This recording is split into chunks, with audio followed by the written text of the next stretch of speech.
Hi guys, ఇక్కడ ఈరోజు హెల్తీగా పాలకోవా ప్రిపేర్ చేస్తున్నాం అనమాట. ఇది ఇంట్లో చేసింది కాబట్టి చాలా హెల్త్ కూడా మంచిది. ఏ మైదా ఇట్లా ఏమి మిక్స్ చేయకుండా పాలు అండ్ షుగర్తో ఈ రెండు ఇంగ్రీడియంట్స్ మాత్రమే యూస్ చేసి పాలకోవా అనేది రెడీ చేసాము. ప్రాసెస్ అయితే చూసేద్దాం, కొంచెం లాంగ్గానే ఉంటుంది. ఇట్లా పాలు తీసుకోవాలి. ఫస్ట్ నేను 3 లీటర్స్ ఆఫ్ మిల్క్ తీసుకున్నాను. ఫస్ట్ 1 లీటర్ దాంట్లో ఉంది, సెకండ్ పోసాము అండ్ థర్డ్ కూడా పోస్తాను. థర్డ్ 3 లీటర్స్ ఆఫ్ మిల్క్ తీసుకున్నాను. మందపాటి గిన్నె పెట్టుకోవాలి. స్టవ్ ఆన్ చేసి నేను కుక్కర్ గిన్నె పెట్టుకున్నాను. చాలా దలసరిగా ఉండాలి గిన్నె అనేది, లేకపోతే అడుగు అనేది అంటుకుంటుంది అనమాట. చూడండి ఎంత మరిగాయో. ఫుల్గా పోసాను కదా, హాఫ్ అయిపోయాయి. అలా కలుపుతూ మనం సిమ్లో పెట్టి కలుపుతూ మరగబెట్టుకోవాలన్నమాట. కలుపుతూనే ఉండాలి. ప్రాసెస్లో ఓపిక అనేది ఎక్కువ ఉండాలన్నమాట. కలుపుతూ ఉండాలి, లేకపోతే మిల్క్ అనేది కొంచెం రెడ్ కలర్లో అయిపోయి ఆ తొరక అనేది అంచుల్లో అంటుకుపోవడం అట్లా ఉంటుంది అనమాట. పేషెన్సీగా చేసుకోవాలి ప్రాసెస్ అనేది. చూడండి ఎట్లా మరుగుతున్నాయో. మొత్తం 3 లీటర్స్ ఆఫ్ మిల్క్ ఒక 1 లీటర్ మిల్క్ అయిపోయే వరకు అలా మరుగుతూనే ఉండాలన్నమాట. చూడండి ఇవి ఎంత చిక్కగా అయిపోయాయో.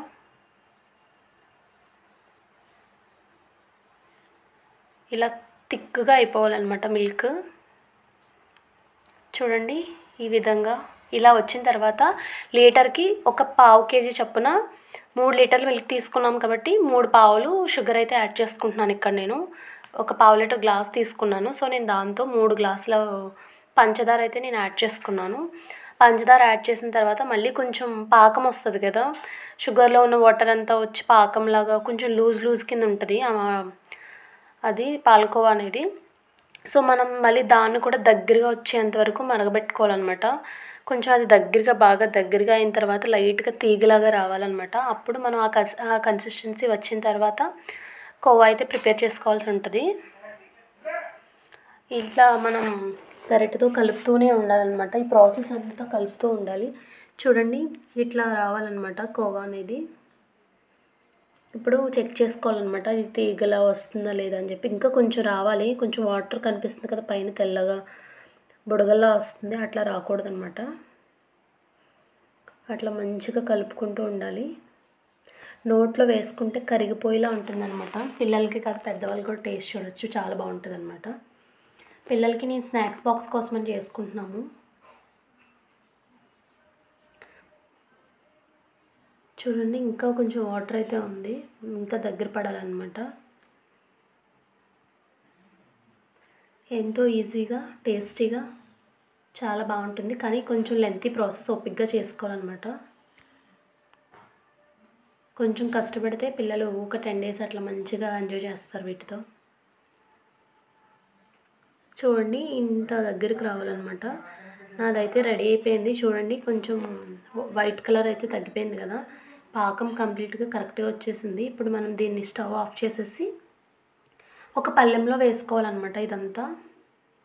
చూడండి ఇదిగో ఇలా పళ్ళెంలో వేసుకుని ఒక చెంబు తీసుకుని ఆ చెంబుతో దాన్ని సాఫ్ట్గా అయ్యేంత వరకు అట్లా చేయాలన్నమాట. ఈ పిక్లో చూపించినట్టు ఎట్లా రుద్దుతున్నారో అలా చేయాలన్నమాట.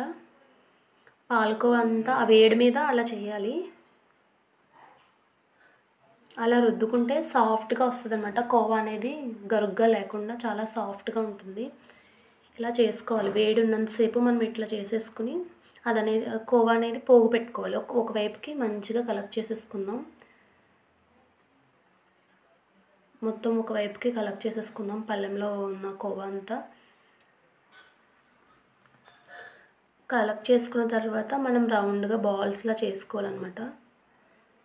ఇంకా కొంచెం చేస్తున్నారు, ఇంకొంచెం లూజ్గా ఉంది. అలా చేసే కొద్ది టైట్ అవుతుంది అనమాట. అది టైట్ అండ్ సాఫ్ట్గా ఉంటుంది. మనం బాల్స్ చేసుకుని చేతికి అతుక్కోకుండా ఉండాలన్నమాట. అప్పటి వరకు మనం చెంబుతో ఒత్తుకోవాలి. ఇప్పుడు మాది రెడీ అయిపోయింది, కలెక్ట్ చేసుకుంటున్నాము.